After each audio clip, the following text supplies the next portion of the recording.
Ano sabi niya? Pakinggan. Sabi ni Rems Preso, mahilig talaga sa dirty tactics si Fabri. Sabi nung Renz Espresso, mahilig daw sa dirty tactics si Fabri. Tuloy. Yung biruin mo, puputulin yung video ko, no? Sabi niya, biruin mo, puputulin yung video ko, ano? Ang tanong ko sa'yo, Boomer, diba yan?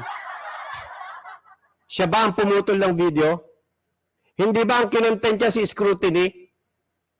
So kung meron man magpuputol dito si Scrutiny, at hindi kasalanan ni Scrutiny yun, kasalanan mo yun, Libayan, dahil bobo ka. Tandaan mo, ang nag-content no, si Scrutiny, papakita ko sa'yo, Libayan, ha? Alam ko, bobo ka, pero tiyagain mo na lang. O, pakinggan mo to, ha? O, Bantot, ipaliwanag mo to sa puon mo, ha? Safe Spaces Act. 11313, Safe Spaces Act, o bawal bastos ay naglalayong protektahan ng mga individual. Fiscal EJ pala. Ah, pakinggan mo to. Sa akin na di umano, sinabi, good day sa lahat, si Fiscal EJ po ito.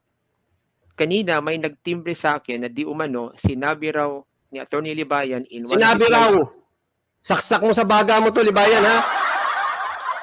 Tuloy. streams na walang kasong grave scandal. May nagtanong kasi sa kanya kung grave scandal ba ang pagsisex in public places. At heto ang sagot niya. Saan ba? Ito. May nagtanong di umano, sinabi raw sa lahat, si Fiscal EJ po ito. Kanina may nagtimbre sa akin na di umano, sinabi raw ni Atty. Libayan in one of his live streams na walang kasong grave scandal. Ayan. Correctly pointed out by Scrutiny, Ayan. meron talagang Pakinggan, sabi? as correctly pointed out by Scrutiny, Galing kay Scrutiny. Nagets nyo? Pero dito, ang paratang ni Libayan, ang nag-chop-chop daw, si Fiscal EJ.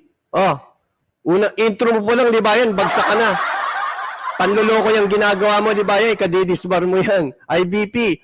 Panoorin nyo, kung may IBP po rito, manood kayo, ha. Ipapakita ko sa inyo kung paano nagtuturo si Libayan ng mali. Hindi ko alam kung sinasadya mo ng pagtuturo ng mali, Libayan, eh. Pakinggan, tingnan natin yung content ni Scrutiny. At hindi kasalanan ni Scrutiny ito. Alam nyo kung bakit? Mamaya sasabihin ko sa inyo. Nakita nyo yung title dito? Tingnan natin yung title, ha. Kita nyo itong title? Ito. Patay sa kasarian sa mga pampublikong lugar, trabaho. Ayan, nakita nyo?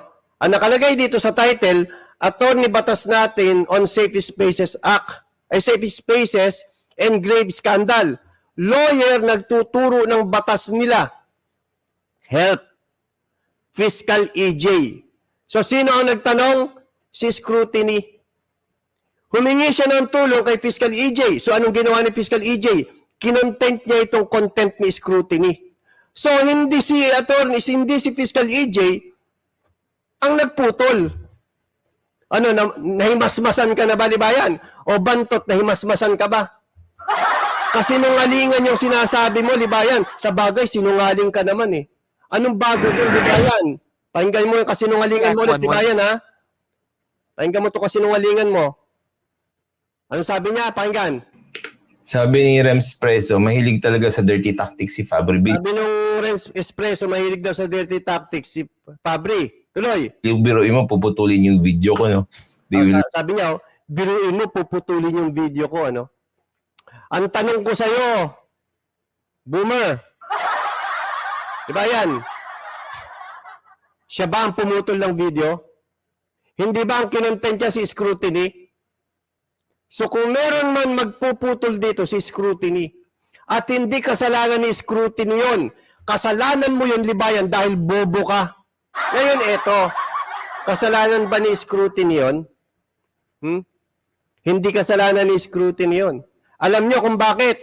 O, bago natin sabihin kung bakit ko sinasabing hindi kasalanan ni Scrutiny yun, may ipapakita muna ako sa inyo kung paano nagtuturo ng mali si Libayan. O, IBP, panoorin niyo po ito, ha? Tignan nyo kung gaano magturo, kung paano magturo si Libayan at minamali niya. Hindi ko alam, Libayan, kung sinasadya mo to eh. Palaging mali-mali ang turo mo.